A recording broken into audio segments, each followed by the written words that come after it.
आज हम लोग पढ़ेंगे पाइथागोरस प्रमेय। तो सबसे पहले ये जानना है कि ये प्रमेय लगती कहाँ पर, संबंधित है त्रिभुज से। त्रिभुज कितने प्रकार के हुए? 6 प्रकार। 3 भुजा के आधार पर, 3 उसमें से केवल समकोण त्रिभुज पर ये प्रमेय लगेगी और किसी त्रिभुज पर नहीं। पाइथागोरस प्रमेय केवल और केवल समकोण त्रिभुज, समकोण त्रिभुज ऐसा त्रिभुज जिसका एक कोण 90 अंश का हो। मान लीजिए ये त्रिभुज ए बी सी, इसकी 3 भुजाएं ए बी बी सी और ए सी, ठीक है? Yes sir. अब ध्यान से समझिए कि इस समकोण त्रिभुज में किस भुजा को क्या कहेंगे।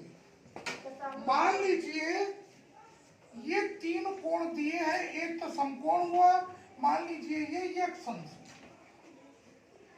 तो ये 90, ये x, तो ये कितना होगा? 180 ऋण 90 धन x, एक होगा। ध्यान समझिए, किसी भी समकोण त्रिभुज में समकोण के सामने की भुजा को कर्ण, ठीक है? जहां समकोण होगा उसके सामने जो भुजा पड़ेगी वही कर्ण कहलाएगा, और जो कोण दिया हो उसके सामने की भुजा को लंब कहते हैं,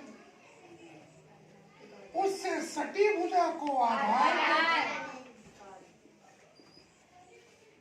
अगर ये कोण दिया होता तो लंब ये हो जाता और आधार ये होता, लेकिन दिया ये है तो लंब है ए बी, आधार है बी सी और कर्ण है ए सी, ठीक?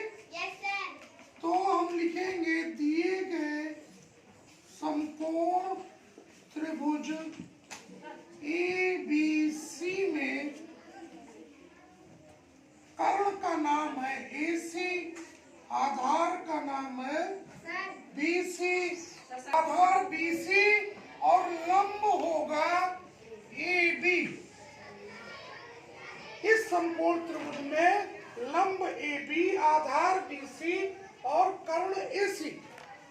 अब पाइथागोरस एक गणितज्ञ थे, यूनानी, इन्होंने ये कहा किसी भी समकोण त्रिभुज में, यानी पहली कंडीशन त्रिभुज समकोण हो, किसी भी समकोण त्रिभुज में कर्ण पर बना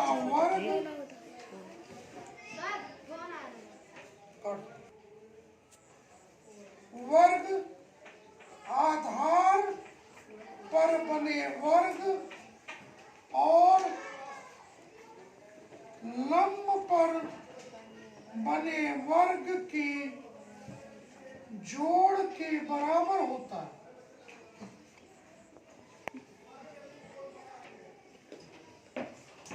इसको आप सभी याद करें, मेरे साथ बोलिए, किसी समकोण त्रिभुज में कर्ण का वर्ग आधार और लंब के वर्ग के योग के बराबर होता है। अर्थात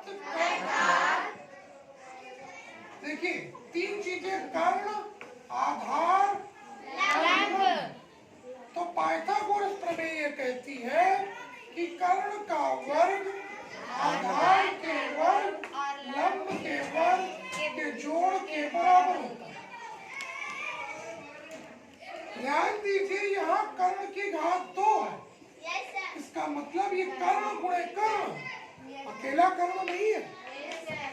जब कभी भी किसी चीज का वर्ग दिया हो और पूछे कि अकेला कितना होगा, तो आप अकेला निकालने के लिए वो जिसके बराबर है उसका वर्गमूल निकालना, यानी अकेला कर्ण होगा अंडर रूट आधार का वर्ग धन लंब का।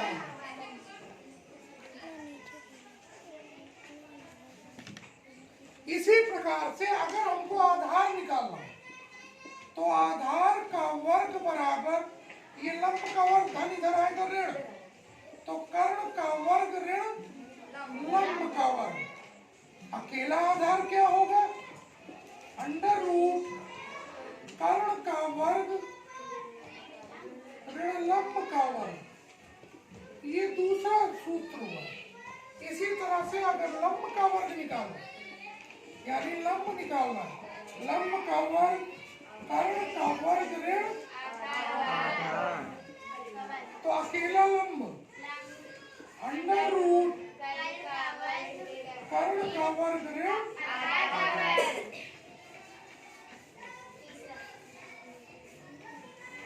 अब यहीं पर आप वर्गमूल निकालने का तरीका भी सीख लो। वैसे वर्गमूल कक्षा 8 में है, लेकिन हम थोड़ा सा आइडिया आपको यही दे देते हैं, क्योंकि इस सवाल को हल करने में आपको वर्गमूल निकालना पड़ेगा। जैसे पहले तो जवानी देखिए, 2 का वर्ग होता है 4, तो 4 का वर्गमूल होगा 2।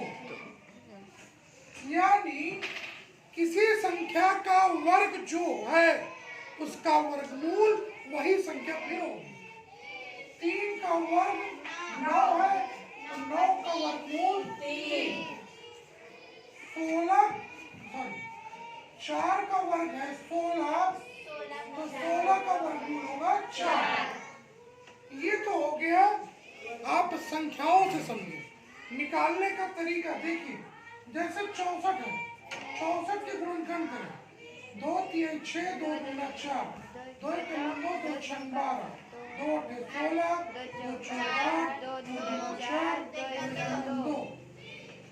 यानी 64 का गुणनखंड हुआ 6 बार 2 का गुणा। ठीक है, अब संख्याओं का जोड़ा बना लें,